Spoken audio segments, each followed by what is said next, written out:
Avec toi, j'écris et agis. Jésus, ma fille, c'est continuellement que tu te laisses assaillir par le doute.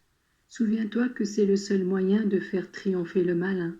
Sois plus simple, ma fille, car la simplicité m'est bien chère et elle exclut le raisonnement. Si tu veux trop raisonner, tu te perds, car tu finiras par faire entrer ton moi là où Dieu seul doit triompher. Va de l'avant avec la sérénité et la confiance, me laissant le soin de tout conduire. Qu'arrivera-t-il si tu te laisses abattre? C'est moi qui suis avec toi, c'est avec toi que je parle, c'est avec toi que j'écris et agis. Je prie pour toi, afin que ta foi ne défaille jamais. Carmela, Seigneur, comment dois-je me comporter lorsque le doute m'assaille? Jésus, ma fille, avant tout, tu ne dois pas te laisser impressionner, puis tu dois renouveler ta consécration à l'Esprit Saint et protester de ta fidélité. Ensuite, tu dois refuser sa victoire au démon en méprisant ses tentations. Carmela, Jésus, comment dois-je faire quand il me semble que les choses que j'écris sont mes propres pensées? Jésus, donne-toi à moi et appelle-moi pour te remplacer, afin que ce que tu fais soit accompli par moi.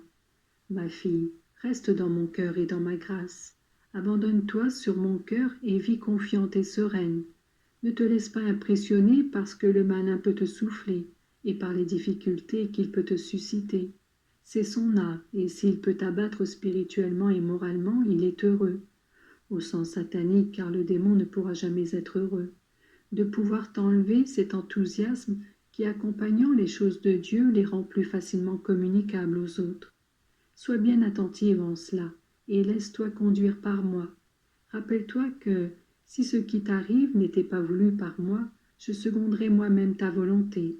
Quand tu vas me répétant que tu es disposé à mourir plutôt que de faillir, à ton obéissance envers Dieu et envers l'Église, plus que de tromper. Et je t'exaucerai, et rien ne pourrait m'empêcher de t'enlever ce que je t'ai donné. Je fais don de mes grâces et de mes faveurs, tant qu'elles demeurent un moyen de sanctification et un avantage pour mes enfants. Mais lorsque je m'aperçois que l'on en use mal, ou que certains en abusent, ou se les approprient comme si c'étaient des mérites, je permets qu'entrent les ténèbres, ou bien j'ôte ces grâces pour qu'ils en voient et en constatent la provenance, et qu'ils en remercient le Seigneur. Tout est don dans votre vie, don gratuit. Deux choses seulement sont à vous, vos péchés et la douleur qui en est la conséquence, et qui peut devenir moyen de rédemption. Tout le reste est bonté de Dieu et don de sa part. Accepte ce que Dieu te donne avec un sentiment de reconnaissance et de gratitude, et fais-en une précieuse monnaie pour conquérir l'éternelle gloire, et pour conduire au bien tous les hommes de la terre, sinon en fait, du moins par le désir. Sœur Consolata, moi aussi, ma sœur, j'ai été tourmentée par le doute, et très souvent décidée à ne plus écrire, et à considérer comme erroné et suggéré par mon esprit ce qui m'était dit. L'unique chose qui m'aidait en ces moments-là était la pensée qu'en écrivant, j'exerçais vertu d'obéissance, tant envers Jésus qu'envers mon Père spirituel. L'obéissance donne la sérénité, et si ce que tu fais, tu le fais pour le Seigneur, et que cela porte des fruits de bien, sois sûr que c'est la volonté de Dieu que tu le fasses. Moi, je t'aide et je t'aiderai. Demande-moi souvent, cette action, dans quelle intention et pour quel motif est-ce que je l'accomplis?